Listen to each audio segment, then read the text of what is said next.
Hello, friends. So let's start our next point, that is specific heat capacity. Specific heat capacity. आपल्याला हा point पाहायचा. आता specific heat capacity नाव ऐकल्याबरोबर ऐकल्यासारखं वाटते, ऐकल्यासारखं वाटायलाच पाहिजे तरच तुम्ही अभ्यास केलाय, नाहीतर नाही केलाय. आणि ऐकल्यासारखं वाटल्याच्या नंतर पण ते काय नाव आहे ते पण लक्षात आलं पाहिजे, नुसतं वाटायलाच नाही पाहिजे.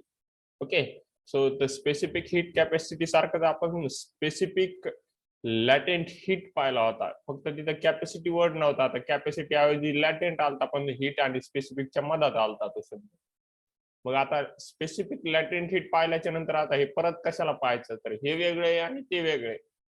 स्पेसिफिक लॅटेंट हीट म्हणजे काय, तर युनिट मास एवढा सबस्टन्स असेल. युनिट मास म्हणजे 1 ग्रामचा घेतला कन्सिडर करा सबस्टन्स, तर त्याचं 1 डिग्रीने वाढवण्यासाठी टेम्परेचर त्याचं थ्रू आउट टेम्परेचर कॉन्स्टंट आहे. त्यावेळेस कॉन्स्टंट टेम्परेचर असताना त्याला किती अमाऊंट ऑफ आपल्याला हीट लागते, ते टेम्परेचर कॉन्स्टंट असताना तो सबस्टन्स किती अमाऊंट ऑफ हीट अब्झॉर्ब करतो, म्हणजे त्याच्या बॉइलिंग पॉइंट वरती किंवा त्याच्या मेल्टिंग पॉइंट वरती ते टेम्परेचर कॉन्स्टंट असणार आहे. आणि तेवढ्या टायमिंग मध्येच फक्त त्यानं अब्झॉर्ब केलेली हीट म्हणजे लॅटेंट हीट झाली.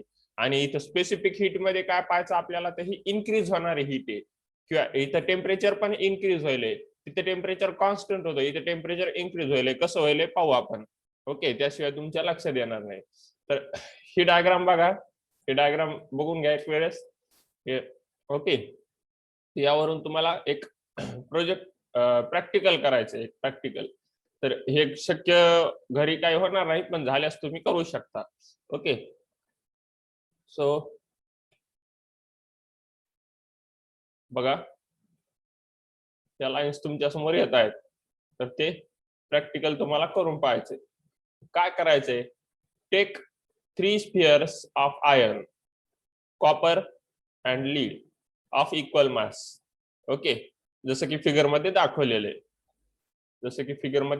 आहे 3 स्पेअर आहेत, आयर्नचा आहे, कॉपरचा आहे, लीडचा आहे.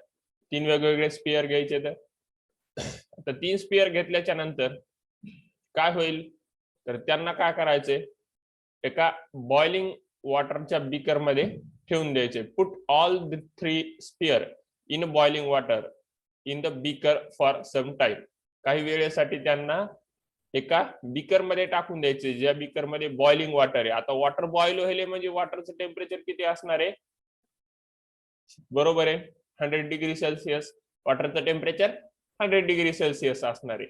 तर मग 100 डिग्री सेल्सिअस टेम्परेचर असल्याच्या नंतर वॉटर बॉइल व्हायले तेवढ्यामध्ये आपण टाकून दिलेले. मग आता वॉटर मध्ये काहीतरी हीट असणार आहे.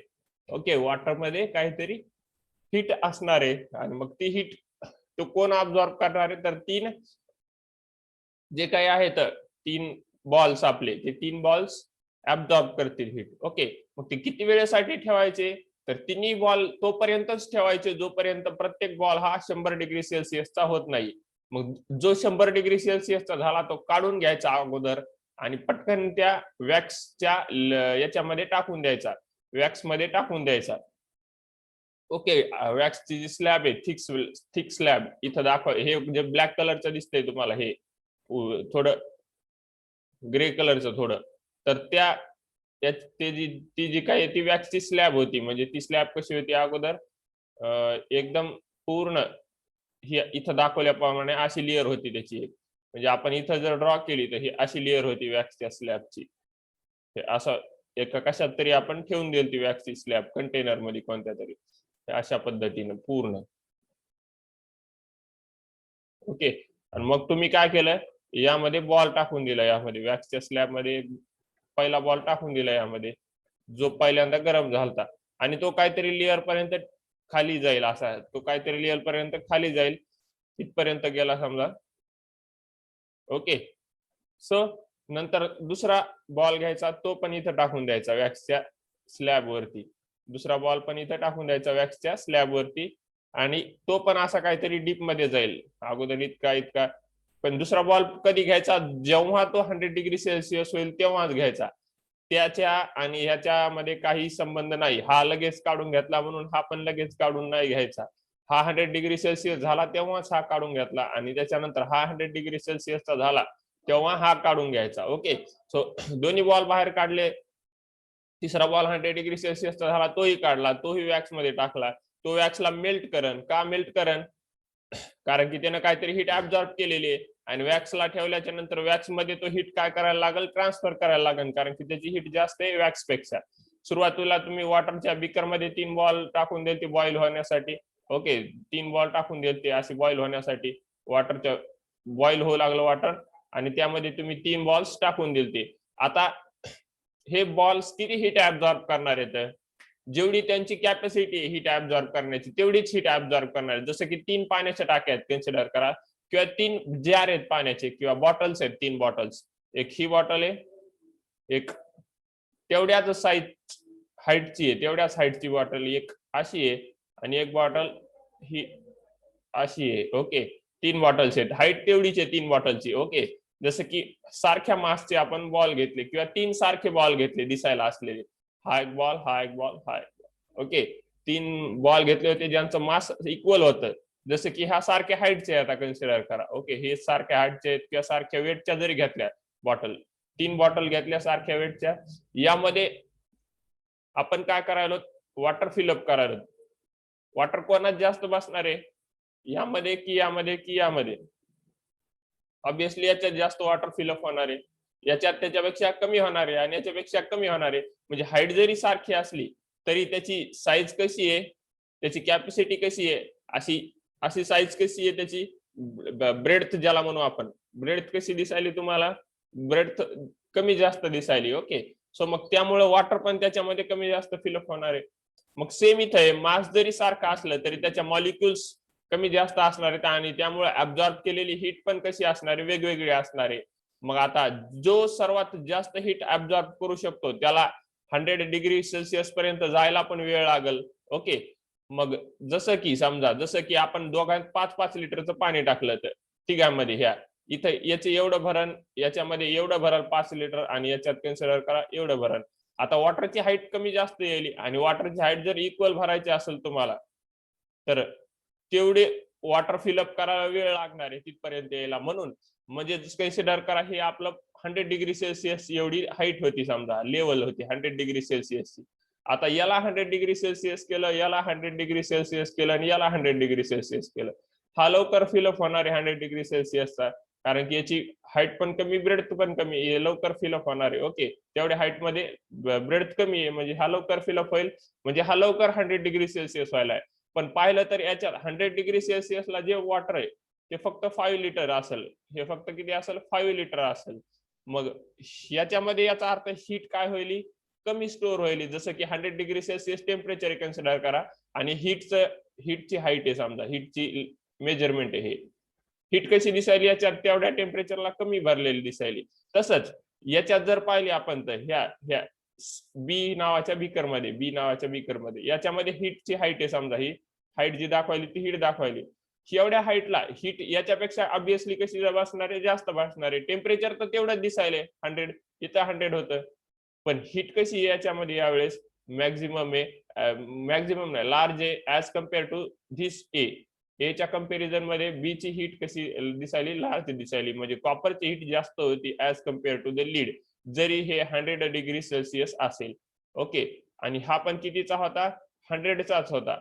आणि मग आयर्न बघा, हा सी बॉल, हा आयर्न, याची हाईट तर तेवढीच आहे, म्हणजे 100 डिग्री सेल्सिअस आहे, पण 100 डिग्री सेल्सिअसला याला किती लागायला वॉटर? तर 20 लिटर एवढं वॉटर लागायला, याला 10 लिटर लागू लागलं. ओके, याला 20 लिटर लागायला, म्हणजे ही आपली हीट झाली. म्हणजे हे झालं टेम्परेचर. टेम्परेचर तर तेवढंच आहे, आणि हीट कशी लागायली? कमी जास्त लागायली. म्हणजे त्याच्यात किती कॅपॅसिटी आहे? ओके, किती कॅपॅसिटी आहे हीट स्टोअर करून ठेवण्याची किती कॅपॅसिटी आहे? त्या कॅपॅसिटीला म्हणायचं specific heat capacity.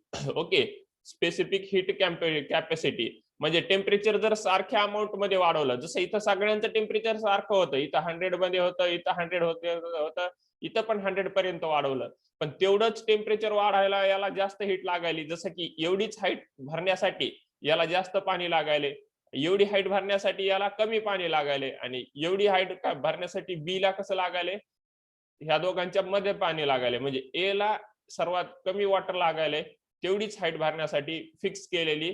Same height fill up करण्यासाठी बी ला त्याच्यापेक्षा जास्त वॉटर लागायले आणि सी ला सर्वात जास्त वॉटर लागायले सेम हाईट फिलअप करण्यासाठी. म्हणजे टेम्परेचर आपण सेम अमाऊंट मध्ये वाढवायलो. तिघांचं टेम्परेचर 0 पासून किंवा जे काही असेल त्याच्यापासून 100 डिग्री सेल्सिअस केलं. नॉर्मल टेम्परेचर पासून 100 डिग्री सेल्सिअस केलं तिघांचं पण टेम्परेचर. तर टेम्परेचर तर तिघांचं पण इक्वल अमाऊंट मध्ये वाढलंय. ओके, टेम्परेचर तिघांचं इक्वल अमाऊंट मध्ये वाढलंय, पण हीट कशी ऍब्झॉर्ब व्हायली, कमी जास्त ऍब्झॉर्ब व्हायली. हे कशाहून लक्षात येईल आपल्याला, हे कशाहून लक्षात येईल, कारण की जेवढी हीट यानं ऍब्झॉर्ब केली तेवढीच हे रिलीज करणार आहे. का मनानं जास्त एक्स्ट्राची हीट रिलीज करणार आहे का? नाही. मनाने रिलीज करणार आहे का एक्स्ट्राची हीट? नाही करणार. कशामुळे नाही करणार? कारण की आपल्याला माहिती आहे की energy neither be created nor be destroyed. मग त्याला जेवढी एनर्जी मिळालेली आहे तेवढीच एनर्जी तो बाहेर फेकू देऊ शकेल, त्याच्याशिवाय देऊ शकणार आहे का? नाही. म्हणजे याला जास्त अमाऊंट मध्ये हीट होती याच्याकडे भरपूर.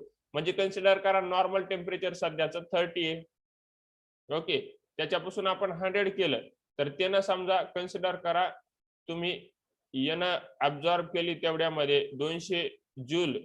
ओके, लीडनं. तर तेवढं टेम्परेचर वाढण्यापासून यानं ऍब्झॉर्ब केली 250 जूल, 250. ओके, आणि यानं ऍब्झॉर्ब केली किती, यानं हीट ऍब्झॉर्ब केली तर यानं हीट ऍब्झॉर्ब केली 300 जूल. ओके, यानं किती ऍब्झॉर्ब केली आयर्ननं? 300 जूल. ओके, तर हे असेल अमाऊंट तुम्हाला कमी जास्त. हे एक्झाम्पल घेतलं आपण, एक्झाम्पल हे एक्झॅक्ट एवढीच करणार नाही, तर मी एक अंदाजे सांगतो एक्झाम्पल. ओके, सो यानं 200 जूल ऍब्झॉर्ब केली, यानं 250 आणि यानं 300. मग हे याच्याकडे हीट जास्त आहे म्हणून हा देऊ पण जास्त शकतो. याच्याकडे एक्स्ट्राची फक्त 250 ग्रॅम हीट आहे. ओके, जूल हीट आहे. तर मग हा देणार पण किती, फक्त 250 देणार आहे का? हे 300 देणार आहे? नाही देणार, कारण की याच्याकडे किती प्रेझेंट आहे? 250 ग्रॅमच प्रेझेंट आहे. याच्याकडे किती प्रेझेंट आहे? 200 ग्रॅम प्रेझेंट आहे. मग हा 200 ग्रॅमच हीट देणार याला. कोणाला? वॅक्सला रिलीज करणार. मग जेवढी हीट रिलीज होईल, जेवढी हीट रिलीज होईल तेवढीच हीट काय होणार आहे? ऍब्झॉर्ब होणार आहे. मग जेवढ्या जास्त अमाऊंट मध्ये हीट ऍब्झॉर्ब होणार तेवढं वॅक्स मेल्ट होणार आणि तेवढ्या खाली हा बॉल जाणार. मग हा बॉल सर्वात जास्त डेप्थ मध्ये गेला आयर्नचा, म्हणजे आयर्न जास्त हीट ऍब्झॉर्ब केली आणि त्याला वेळ पण कसा लागलाय? जास्त लागलाय. आणि यानं कशी हीट ऍब्झॉर्ब केली? कमी हीट ऍब्झॉर्ब केली. म्हणजे याला वेळ कसा लागला? तेवढा हीट मिळवण्यासाठी याला कमी वेळ लागला आणि याला सर्वात कमी वेळ लागला. ओके, तेवढी हीट मिळव, म्हणजे हा लवकर गरम व्हायला. फॉर एक्झाम्पल थोडक्यात सांगायचं म्हणजे याला 200 हीट जूल घ्यायची, याला जास्त हीट जूल घ्यायची का? नाही. म्हणजे हा लवकर गरम होणार आहे, हा सर्वात जास्त गरम होणार आहे. सॉरी, त्याच्यापेक्षा नंतर गरम होणार आहे आणि हा सर्वात जास्त गरम होणार आहे. म्हणजे जो मटेरियल सर्वात उशिरा गरम होईल, जे मटेरियल सर्वात उशिरा गरम होईल त्याची स्पेसिफिक हीट कॅपॅसिटी जास्त असते. लक्षात ठेवायचं. स्पेसिफिक हीट कॅपॅसिटीची डेफिनेशन जर पाहायची असेल तुम्हाला, हे इरेज करूया एकदा. स्पेसिफिक हीट कॅपॅसिटीची डेफिनेशन काय सांगता येईल? हे ओके, हे ऑब्झर्वेशन येतं अगोदर, हे पाहून घेऊया. The sphere which absorb the more heat from the water. आता बॉइलिंग वॉटर पासून ज्यानं जास्त हीट मिळवली तो काय करेल? जास्त हीट रिलीज करणार. हे पाहिलं आपण. Will give more heat to the wax. More wax will thus melt and the sphere will go deeper in the wax. त्याच्यामुळे मग जास्त अमाऊंट मध्ये वॅक्स मेल्ट होईल आणि तो स्पिअर आणखीन खोलपर्यंत जाईल वॅक्स मध्ये. It can be observed that iron sphere goes deepest into the wax, lead sphere goes least and copper sphere goes intermediate depth. Okay, म्हणजे जो लीडचा आहे तो सर्वात कमी डेप्थ पर्यंत जाऊ शकला, आयनचा आहे तो सर्वात जास्त डेप्थ पर्यंत जाऊ शकला मॅक्झिमम, आणि कॉपरचा जो स्पिअर होता तो दोघांच्या इंटरमिडिएट म्हणजे मधात कुठेतरी डेप्थ पर्यंत पोहोचला तो. Okay, this shows that the equal rise in temperature. अगोदरच मी तुम्हाला सांगितलं की टेम्परेचर अमाऊंट आपण कसं सारखंच वाढवलंय तिघांचा 100 पर्यंत, पण पण काय होईल? The 3 spheres have absorb different amount of heat. याचा अर्थ सारखंच टेम्परेचर वाढवायला तिघांना वेगवेगळी हीट घेतली, तिघांना वेगवेगळी हीट घेतली. This means that the property which determines the amount of heat absorbed by the sphere, okay, is different for the three sphere. This means the property which determines the amount of heat absorbed by the sphere is different for the three sphere. म्हणजे याचा अर्थ काय की ही एक property आहे, ती काय सांगते आपल्याला की तीन वेगवेगळ्या स्फिअरनं ती वेगवेगळ्या अमाउंट मध्ये हीट ऍब्सॉर्ब करू शकतात. ओके, ती त्यांची कॅपॅसिटी सांगते की किती अमाउंट मध्ये कोणात जास्त क्षमता आहे हीट ऍब्सॉर्ब करण्याची. जेवढ्यात जास्त क्षमतेचा तो मटेरियल असेल तेवढी जास्त हीट ऍब्सॉर्ब करणार आणि तेवढी जास्त हीट रिलीज करणार. Okay, this property is called, त्या प्रॉपर्टीलाच काय म्हणायचं, स्पेसिफिक हीट कॅपॅसिटी. ओके, आणि जी लॅटेंट हीट होती ती कॅपॅसिटी नव्हती सबस्टन्सची, ते काय होतं एक कॉन्स्टंट टेम्परेचर मध्ये किती अमाउंट मध्ये हीट ऍब्सॉर्ब करू शकतो. त्या सबस्टन्सची कॅपॅसिटी ठरवता येईल का त्याच्यावरून नाही ठरवता येणार. त्याच्यावरून फक्त आपल्याला सांगता येईल की तेवढ्या वेळेमध्ये समजा की किती वॉटर फिलअप किती अमाउंट मध्ये टेम्परेचर सॉरी हीट ऍब्सॉर्ब केलेली तेवढ्या टेम्परेचर साठी. म्हणजे 100 डिग्री सेल्सिअस कॉन्स्टंट असताना किती हीट ऍब्सॉर्ब केली, 0 डिग्री सेल्सिअस कॉन्स्टंट असताना किती हीट ऍब्सॉर्ब केली. आपण टेम्परेचर वाढवायलोत का तिथं नाही, पण इथं काय केलं आपण टेम्परेचर वाढवलंय, काहीतरी टेम्परेचर होतं त्याच्यापासून 100 डिग्री सेल्सिअस केले. ओके, मग स्पेसिफिक हीटची डेफिनेशन सांगताना आपल्याला पर डिग्री सेल्सिअसनं टेम्परेचर वाढतानाच्या मेजरमेंट घ्यावा लागतात. ओके, मग त्यासाठी डेफिनेशन पण तशीच सांगायची, डायरेक्ट 100 डिग्री नाही सांगतायत. Okay, the amount of heat energy required to raise the temperature of unit mass, तिथं पण युनिट मासच होतं, पण इथं पण युनिट मासच आहे. ओके, पण तिथं टेम्परेचर कसं होतं, कॉन्स्टंट होतं. इथं टेम्परेचर कॉन्स्टंट आहे का नाही, इथं टेम्परेचर राईज करायला होतं आपण किती ना 1 डिग्री सेल्सिअस ना. हा दोघांतला बेसिक डिफरन्स आहे स्पेसिफिक हीट कॅपॅसिटी मधला आणि स्पेसिफिक लॅटेंट हीट मधला. दोन्ही स्पेसिफिकच आहेत, फक्त हे हीट कॅपॅसिटी आणि ती लॅटेंट हीट एवढाच फरक आहे. आणि त्याच्यात फरक काय डेफिनेशन मध्ये, याचं टेम्परेचर राईज होईल 1 डिग्री सेल्सिअस ना आणि त्याचं टेम्परेचर कॉन्स्टंट होतं. ओके, थ्रू आउट द, आणि याच्यात पण युनिट मासच आहे त्याच्यात पण युनिट मासच आहे. The amount of heat energy required to raise the temperature of unit mass. Okay, म्हणजे तो जो पूर्ण आयर्न बॉल होता त्याच्यातला आपण जर युनिट मासच घेतलं, म्हणजे पूर्ण 5 किलोग्रामचा जर आयर्न बॉल असेल तर त्याच्यातला 1 किलोग्रामच जर आयर्न बॉल घेतला तर त्याचा 1 किलोग्रामचं 1 डिग्री टेम्परेचर वाढवायला किती हीट लागणार, ती त्याची स्पेसिफिक हीट कॅपॅसिटी झाली. ओके, त्या तेवढ्या तापमान वाढवताना तो किती हीट ऍब्सॉर्ब करू शकतो तेवढंच टेम्परेचर वाढवायचे, फक्त 1च डिग्रीनं वाढवायचे. त्याच्यासाठीच तो किती जास्तीत जास्त अमाऊंट मध्ये हीट ऍब्सॉर्ब करू शकतो त्याला काय म्हणणार आपण, त्या याची स्पेसिफिक हीट कॅपॅसिटी म्हणणार. Okay, so this is the specific heat of the object. The specific heat of the object is denoted by the letter C. Specific heat कशाने डिनोट करायची, सी या लेटरनं डिनोट करायची. ओके, सी लेटरनं डिनोट करायची. आणि त्याचं याचा unit काय आहे स्पेसिफिक हीटचं, तर joule per degree Celsius, joule per degree Celsius per kilogram. Okay, असं त्याचं रीड करायचं त्याला. ओके, रीड करताना असं रीड कराल तुम्ही, joule per degree Celsius per kilogram, कारण की प्रत्येक युनिट टेम्परेचरला आणि प्रत्येक युनिट मासला त्याचं हीट किती ऍब्सॉर्ब होईल ते सांगायचंय आपल्याला.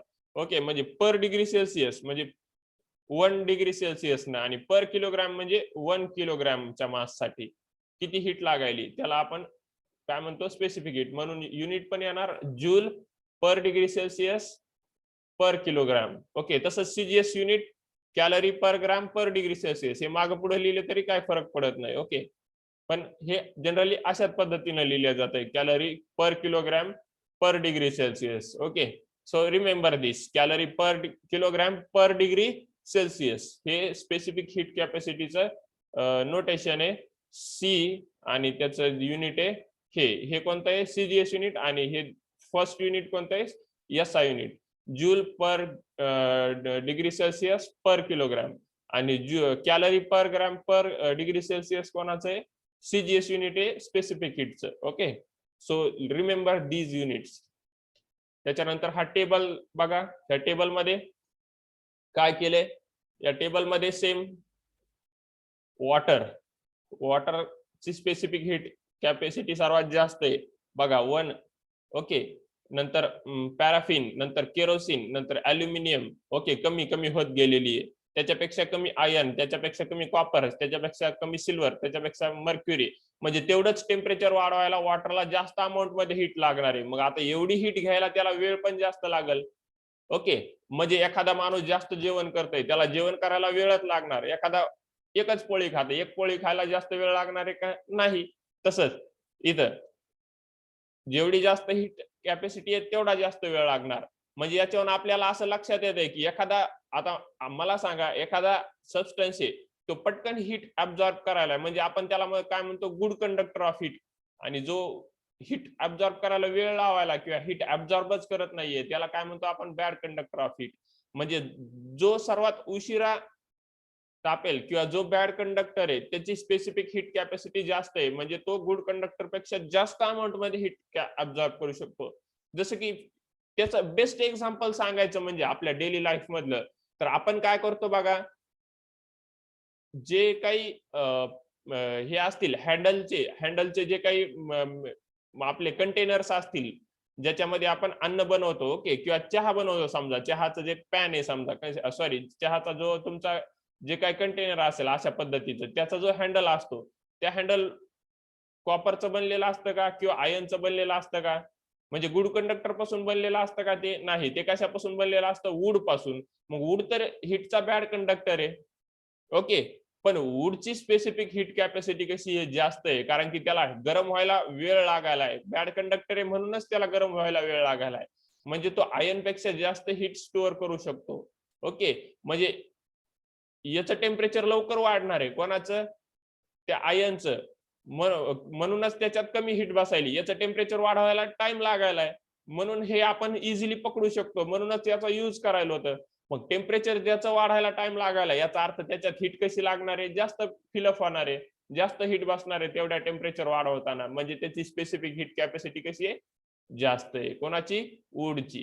म्हणजे लक्षात ठेवायचं, हे आपल्या डेली लाईफ मधलं बेस्ट एक्झाम्पल आहे. आपण जे हँडल्स वरती जे वूड यूज करतो ते कशामुळे यूज करतो? कारण की त्याची स्पेसिफिक हीट कॅपॅसिटी याच्यापेक्षा जास्त आहे. ती आहे 1.73 1.73 आय थिंक ही जूल मध्ये येईल.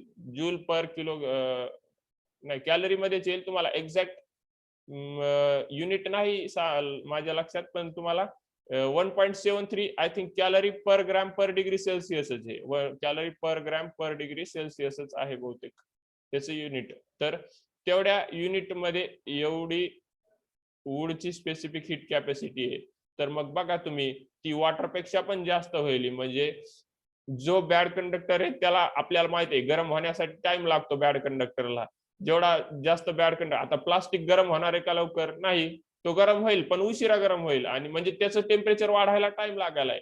म्हणजे त्याच्यात हीट जास्त स्टोअर होऊ शकते. जसं की पाण्याची टाकी, जेवढी मोठी टाकी असेल तेवढं जास्त वेळ लागेल पाणी बसायला. ओके. तसंच इथं आहे, जेवढा जास्त बॅड कंडक्टर असेल तेवढी हीट ऍब्सॉर्ब करायला वेळ लागणार आहे तेवढं टेम्परेचर वाढवण्यासाठी. म्हणजे याचा अर्थ त्याची स्पेसिफिक हीट कॅपॅसिटी कशी आहे? जास्त आहे. असं म्हणायचं नाही की बॅड कंडक्टर आहे म्हणजे त्याला स्पेसिफिक हीट कॅपॅसिटीच नाही. त्याला पण स्पेसिफिक हीट कॅपॅसिटी असते, पण त्याची अमाऊंट खूप जास्त असतं, म्हणून आपण त्याची स्टडी इझिली करू शकत नाही, प्रॉपर मध्ये करू शकत नाही. जशी आयर्नची आपण पटकन करू शकतो, कारण की आयर्न लवकर गरम होणार आहे. आपण त्याला त्याची स्टडी करू शकतो, त्याचे ऑब्झर्वेशन घेऊ शकतो. पण वूड गरम होणार नाही शक्यतोवर. वूड काय होऊन डायरेक्ट तेवढ्या स्पेसिफिक हीट कॅपॅसिटीला पोहोचलं की ते बर्नच होऊन जाईल. म्हणून त्याची स्टडी करणं एवढं सोपं नाहीये. ते बर्न होऊन त्याचं कोलमध्ये कन्व्हर्जन होईल. ओके. सो तेवढ्या स्पेसिफिक हीट कॅपॅसिटीला पोहोचलं म्हणजे तेवढं गरम झालं की डायरेक्ट ते बर्न होऊन जाईल. पण आयर्नचं तसं नाही. आयर्न तेवढ्या याच्यापर्यंत इझिली पोहोचू शकते, तेवढी हीट लवकर घेऊ शकते. म्हणजे फॉर एक्झाम्पल, तुम्हाला कोणाचा तरी फोन आला, याला याला किडनॅप केलंय, तुम्ही आता मला 4-5 करोड द्या. तुम्ही देऊ शकतात का? तुमच्याकडे तेवढी कॅपॅसिटी आहे का? नाही. तुम्हाला तेवढे पैसे जमा करायला खूप वेळ लागेल. ओके. तसंच इथे वूडचं आहे. वूडला तेवढे हीट जमा करायला खूप खूप वेळ लागतो. ओके. सो त्याच्यामुळे आपण त्याचे ऑब्झर्वेशन पण लवकर घेऊ शकत नाहीत. त्याच्यामुळे शक्यतोवर वूडची स्पेसिफिक हीट कॅपॅसिटी आपण स्टडी करत नाहीत. पण वूडला पण स्पेसिफिक कॅपॅसिटी आहे, स्पेसिफिक हीट कॅपॅसिटी आहे. ओके. सो हे लक्षात ठेवायचं. आणि जेवढा जास्त बॅड कंडक्टर असेल तेवढी त्याची स्पेसिफिक हीट कॅपॅसिटी जास्त असते. आणि आणखीन एक तुम्ही ऑब्झर्वेशन सांगू शकता की ज्याला गरम व्हायला जास्त वेळ लागायला, ज्याला गरम व्हायला जास्त वेळ लागायला त्याची स्पेसिफिक हीट कॅपॅसिटी जास्त आहे, असं पण तुम्ही म्हणू शकता इनडायरेक्टली. ओके. असं पण म्हणू शकता. डेफिनेशन सांगताना काय सांगावं लागेल? तसं सांगता येईल का ज्याला जास्त वेळ लागायला? तसं नाही सांगायचं. डेफिनेशन अगोदर आपण पाहिलेलीच सांगायची की एका युनिट मासला 1 डिग्री सेल्सिअस ने वाढवण्यासाठी जी काही हीट लागणार आहे ती हीट कॅपॅसिटी म्हणजे स्पेसिफिक हीट कॅपॅसिटी. मग कोणाला कमी लागणार आहे, कोणाला जास्त लागणार आहे. मग ऑब्विसली जे बॅड कंडक्टर आहे त्याला हीट जास्त लागणार आहे, कारण की एक तर ते अगोदरच हीट ऍब्सॉर्ब करत नाही आणि करायला त्याला वेळ लागतो, म्हणजे ते जास्त अमाऊंट मध्ये हीट म्हणजे जास्त भाव खाणार थोडक्यात. म्हणजे आपलं काम करायला तो जास्त भाव खाणार तसं. So remember these all points. Okay. आणि नंतर मग याचा फॉर्म्युला जर पाहायचा असला तुम्हाला, यामध्ये एक फॉर्म्युला दिलेला आहे तुम्हाला, तर तो फॉर्म्युला पाहूया आणि आजच्या व्हिडिओमध्ये तिथंच थांबूया. Okay. So if the specific heat of the object is C, जर स्पेसिफिक हीट ऑब्जेक्टची सी न डिनोट केली आपण, कशानं? सी न. Mass of the object denote केलं एम न, म्हणजे एम एवढा मास आहे समजा, हा ऑब्जेक्ट आहे, याचा मास एम आहे आणि याला किती हीट लागायली, स्पेसिफिक हीट लागायली, त्याची कॅपॅसिटी सी आहे. Okay, small C. आणि स्मॉल एम त्याचं मास आहे आणि टेम्परेचर किती आहे? डेल्टा टी न त्याचं टेम्परेचर वाढवलं. डेल्टा टी म्हणजे काय? तर इनिशियल टेम्परेचर समजा तुमचं 10 डिग्री सेल्सिअस होतं आणि आपण त्याचं टेम्परेचर केलं याच्यापासून 20 डिग्री सेल्सिअस, तर डेल्टा टी किती झाला? किंवा 30 डिग्री सेल्सिअस केला आपण, कन्सिडर करा 30 डिग्री, म्हणजे तुम्हाला समजायला सोपं जाईल. 30 डिग्री सेल्सिअस आहे. मग डेल्टा टी म्हणजे ह्या दोघांचा डिफरन्स किती यायला? 20 डिग्री सेल्सिअस एवढा डिफरन्स यायला. सो डेल्टा टी किती झाला? 20 डिग्री सेल्सिअस हा झाला डेल्टा टी. आणि हा झाला इनिशियल टेम्परेचर टी आय, झाला हा final temperature T F. T F म्हणजे डेल्टा टी चा फॉर्म्युला तुम्ही काय सांगाल? Delta T equals to final temperature minus initial temperature. म्हणजे सुरुवातीला जे काही टेम्परेचर होतं ते मायनस करायचं फायनल टेम्परेचर. दोघांचा डिफरन्स कसा घेतो आपण? फायनल मधून इनिशियल घेतो. बघा, व्हेलॉसिटीचा डिफरन्स पण कसा घेतो? Final velocity minus initial velocity. मग डेल्टा टी चा अर्थ असते difference of the temperature. Okay. मग इथं डिफरन्स कसा घेणार? Final minus initial. मग इथं सेम आहे. डेल्टा टी चा मिनिंग काय? Difference of the temperature. Delta T degree Celsius एवढा आपण टेम्परेचर वाढवलं, म्हणजे तेवढा डिफरन्स न चेंज केला. Heat energy absorb by the, मग किती हीट ऍब्सॉर्ब केली त्यानं?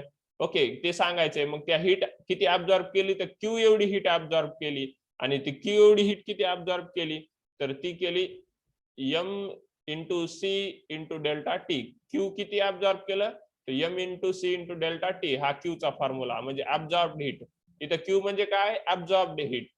ओके, एखाद्या सबस्टन्सनं. आणि रिलीज केलेली हीट पाहिजे असेल तर, म्हणजे तो सबस्टन्स ऍब्सॉर्ब न करता हीट किती रिलीज करायला, तर त्यासाठी पण सेम फॉर्म्युला आहे, M into C into delta T. मग फक्त इथं डेल्टा टी काय असणार? मग आता इथं टेम्परेचर कमी झालेलं आहे, म्हणजे लॉस इन टेम्परेचर असेल. याच्यात डेल्टा टी काय असेल? गेन इन टेम्परेचर असेल. इथं डेल्टा टी म्हणजे लूज इन टेम्परेचर, किती अमाऊंट मध्ये टेम्परेचर लूज झालंय, आणि इथं किती अमाऊंट मध्ये टेम्परेचर गेन झालंय, एवढाच फरक असेल डेल्टा टी मध्ये. ओके, तर हे झाले तुमचे फॉर्म्युलेज. तर हे लक्षात आलं असेल असं कन्सिडर करूया. यामध्ये काहीही प्रॉब्लेम असेल तर नक्की विचारा. जर कमेंट्स मध्ये जर समजत नसेल आन्सर काही सांगितलेलं, तर बॅच वरती येऊन विचारा. ओके. सो तुमचे डाउट्स क्लिअर करण्याचा 100% प्रयत्न केला जाईल. आणि जर व्हिडिओ आवडला असेल तर व्हिडिओला लाईक करा. ओके, आणि कमेंट्स करा, तुमच्या प्रतिक्रिया कळवा. Okay. So until then, have a great day. Bye bye. Stay home, stay safe. Okay. Bye bye, students.